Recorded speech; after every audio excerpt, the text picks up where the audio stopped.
केदारनाथ मंदिर का रहस्य। पौराणिक कथा के अनुसार 12 ज्योतिर्लिंगों में से सर्वोच्च माने जाने वाला केदारनाथ धाम, जो हिमालय की गोद में बसा है, लोगों की आस्था का सबसे प्रमुख केंद्र माने जाने वाले इस धाम का निर्माण 8वीं शताब्दी में आदि शंकराचार्य ने किया था।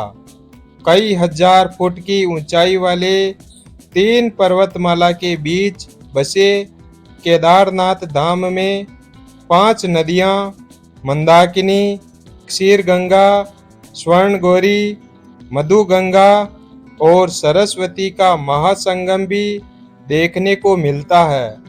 इनमें से कुछ नदियों को काल्पनिक भी माना जाता है, लेकिन यहाँ पर सबसे आगे मंदाकिनी नदी है, जो कि सर्दियों के मौसम में उफान पर रहती है। यह ज्योतिर्लिंग त्रिकोण आकार का है और इसकी स्थापना के बारे में कहा जाता है कि हिमालय के केदार श्रृंग पर भगवान विष्णु के अवतार महातपस्वी नर और नारायण ऋषि तपस्या करते थे। उनकी आराधना से प्रसन्न होकर भगवान शंकर प्रकट हुए और उनकी प्रार्थना अनुसार ज्योतिर्लिंग के रूप में सदा वास करने का वर प्रदान किया। यह स्थल केदारनाथ पर्वतराज हिमालय के केदार नामक श्रृंग पर स्थित है। महाभारत के युद्ध में विजयी होने पर पांडव हत्या के पाप से मुक्ति पाना चाहते थे। इसके लिए वे भगवान शंकर का आशीर्वाद पाना चाहते थे, लेकिन भगवान शिव पांडवों से नाराज थे। भगवान शंकर के दर्शन के लिए पांडव काशी गए, पर वे उन्हें वहां नहीं मिले। पांडव भगवान शंकर को खोजते हुए हिमालय तक आ पहुँचे। भगवान शंकर पांडवों को दर्शन नहीं देना चाहते थे, इसलिए वे वहां से अंतर्ध्यान होकर केदार में जा बसे। दूसरी ओर पांडव भी लगन के पक्के थे। वे उनका पीछा करते करते केदार पहुंच गए। भगवान शंकर ने पांडवों को देखकर बैल का रूप धारण कर लिया और वे अन्य पशुओं में जा मिले। पांडवों को संदेह हो गया था। भीम ने अपना विशाल रूप धारण कर 2 पहाड़ों पर अपने दोनों पैर फैला दिए। दूसरे सभी गाय बैल भीम के विशाल रूप को देखकर भीम के पैरों के नीचे होकर भाग गए, पर भगवान शंकर रूपी बैल पैर के नीचे से जाने को तैयार नहीं हुए।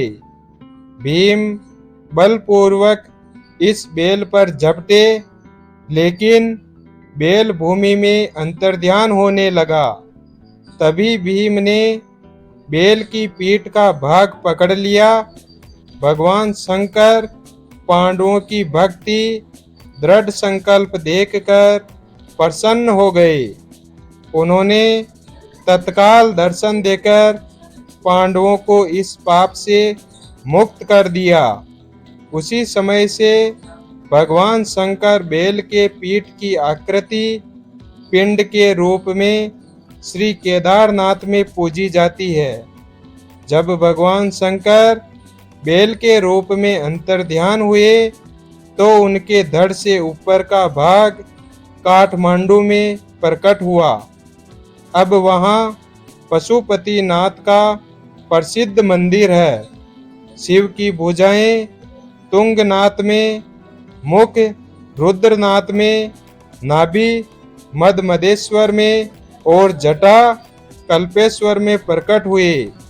इसलिए इन 4 स्थानों सहित श्री केदारनाथ को पंच केदार कहा जाता है। यहाँ शिव जी के भव्य मंदिर बने हुए हैं। केदारनाथ मंदिर एक 6 फीट ऊंचे चौकोर चबूतरे पर बना हुआ है। मंदिर में मुख्य भाग मंडप और गर्भगृह के चारों ओर प्रदक्षिणा पथ है। बाहर प्रांगण में नंदी बैल वाहन के रूप में विराजमान है।